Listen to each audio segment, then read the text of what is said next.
In the first weeks after September 11th, Afghanistan did not look like the battlefield that later filled television screens. It was still a country of mountain passes, tribal loyalties, old Soviet wreckage, shifting alliances, and intelligence gaps large enough to swallow entire plans. Before large American formations arrived, the Central Intelligence Agency had already sent officers into the country, carrying cash, radios, maps, and the urgent task of turning local resistance into a campaign against al-Qaeda and the Taliban. The CIA's own public history records that its first team was operating in Afghanistan within 15 days of the attacks, collecting actionable intelligence and helping shape the battlefield before the war had fully taken conventional form. That is where the respect began, not in ceremony, not in speeches, and not in the kind of official language that flatters allies in public. It began in the hard space between intelligence and action, where a report only mattered if someone could move on it before the target disappeared. CIA officers could buy cooperation, build contact networks, and identify where pressure should fall. But in the autumn of 2001, the question was not only who knew the ground. It was who could cross it quietly, interpret it correctly, and survive long enough to make the intelligence useful. For that reason, one British formation stood apart in American eyes: a Squadron 22 Special Air Service. The SAS already carried a reputation older than the war itself.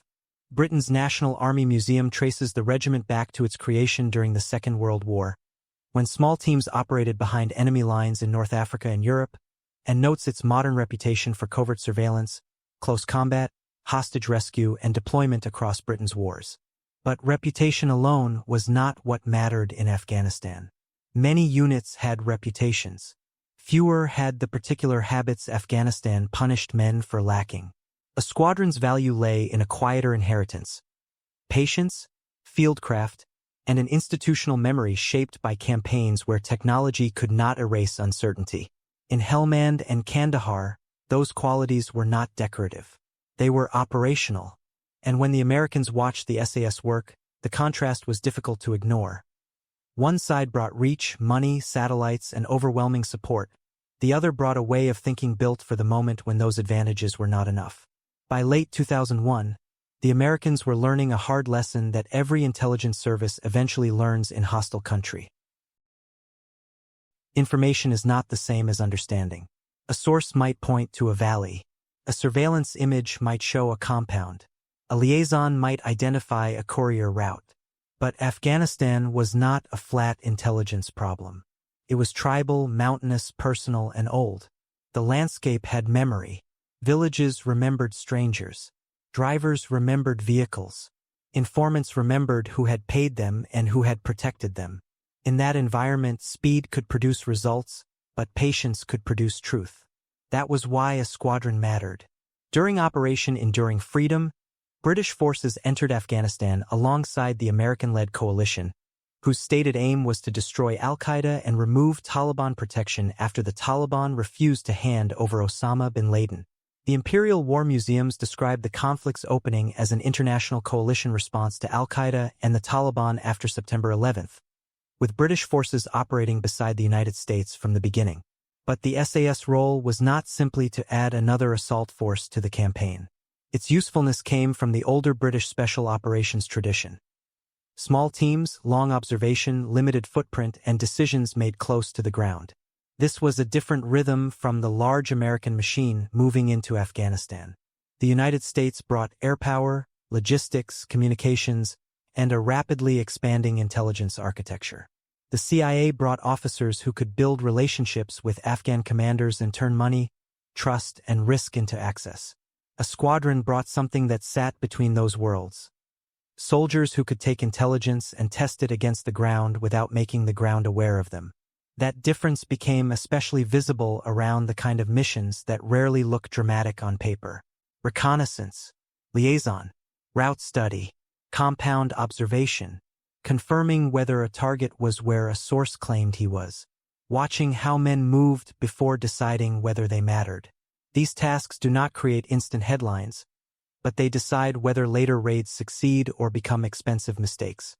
Operation Trent later showed the scale of SAS involvement in Afghanistan.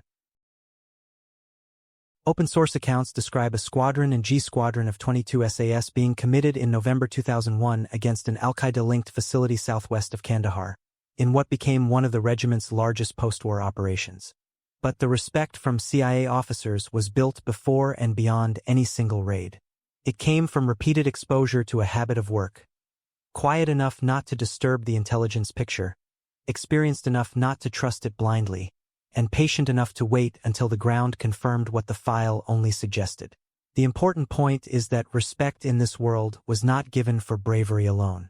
Bravery was common among the men operating in Afghanistan in 2001.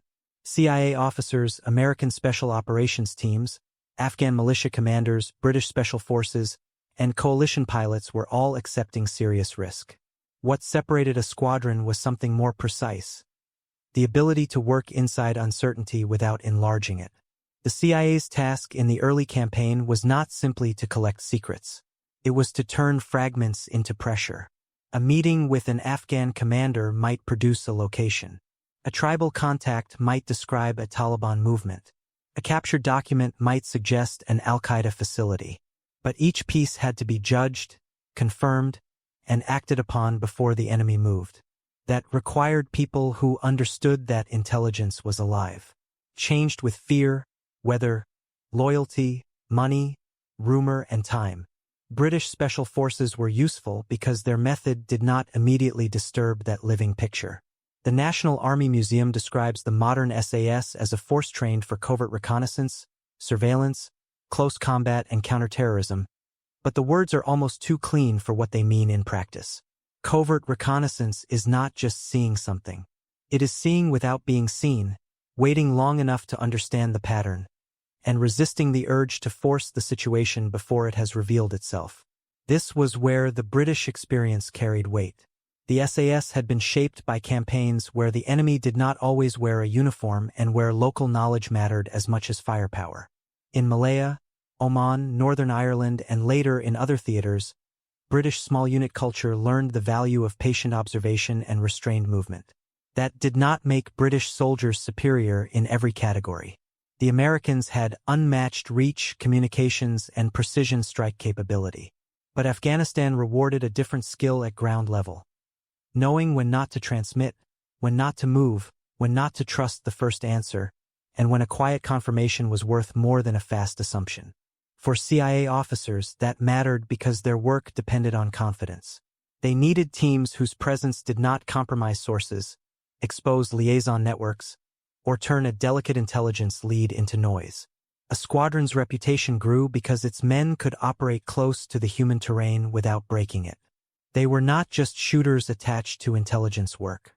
They were interpreters of ground, silence, and risk. And in Afghanistan, that made them unusually valuable. The respect also came from the fact that a squadron understood a truth intelligence officers knew instinctively. The best operation is often the one that leaves the smallest trace. In Afghanistan, a loud success could still damage the next mission. A village frightened unnecessarily might stop talking. A commander embarrassed in front of his men might change sides.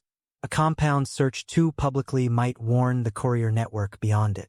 In a war built on human contacts, each movement had political weight. That was why the SAS style fitted so naturally beside CIA work.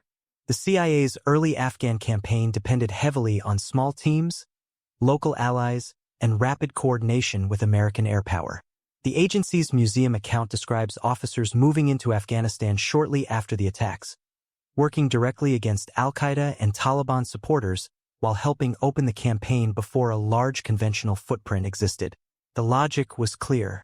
Before divisions, bases, and bureaucracies arrived, the war had to be shaped by men moving through uncertain ground with limited protection and imperfect information. A squadron belonged to that same early war environment. It was not designed to occupy ground in the conventional sense.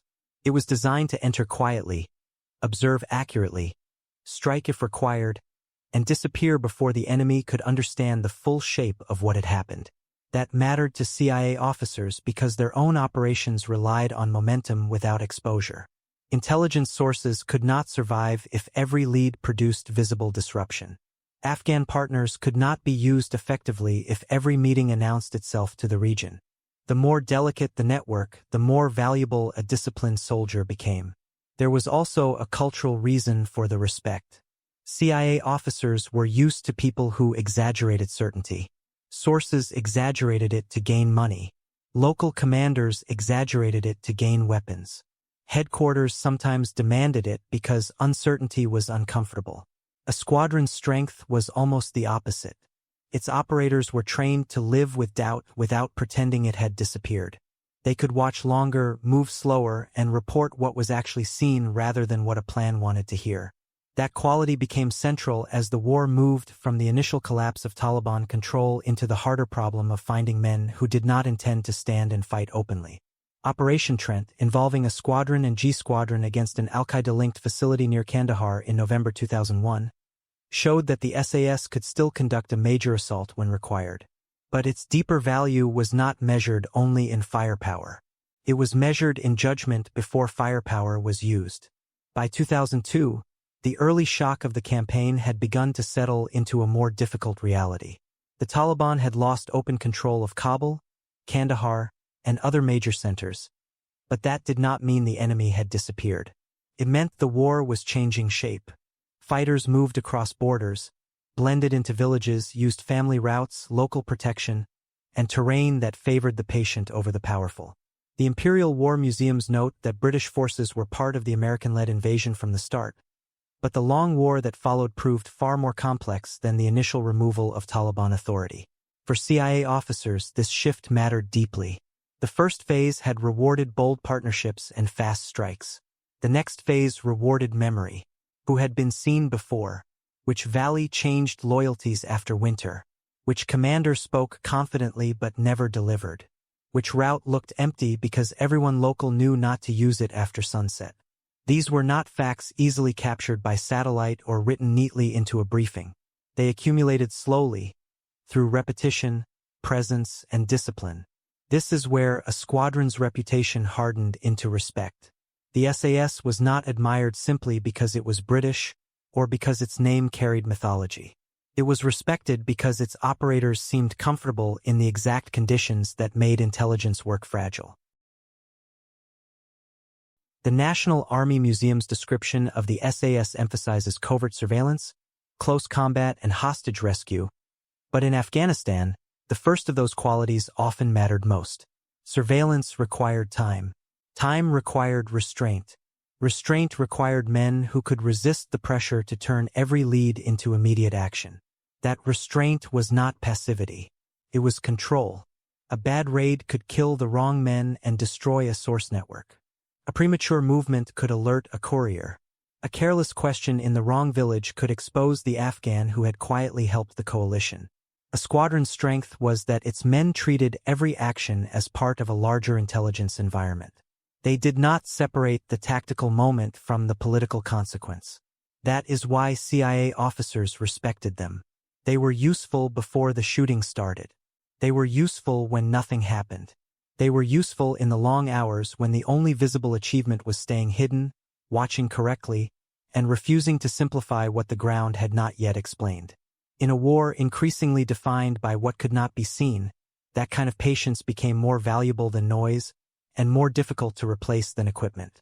In the end, what CIA officers respected was not a legend, but a working method.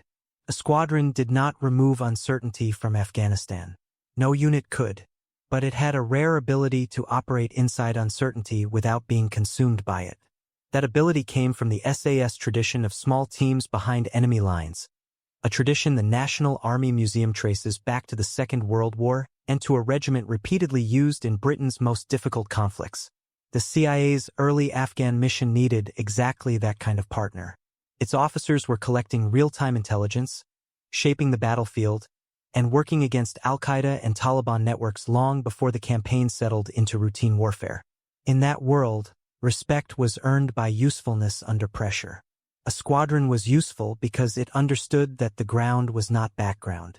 It was the mission, the village, the track, the silence, the rumor, the pattern of movement before dawn. All of it mattered. That is why one SAS Squadron stood above others in American intelligence memory. Not because it was louder, better equipped, or more dramatic, but because it knew how to make intelligence survive contact with reality. And in Afghanistan, that was the difference between knowing something and being able to act on it. If you found this story valuable, like the video, subscribe to the channel, and share your thoughts in the comments.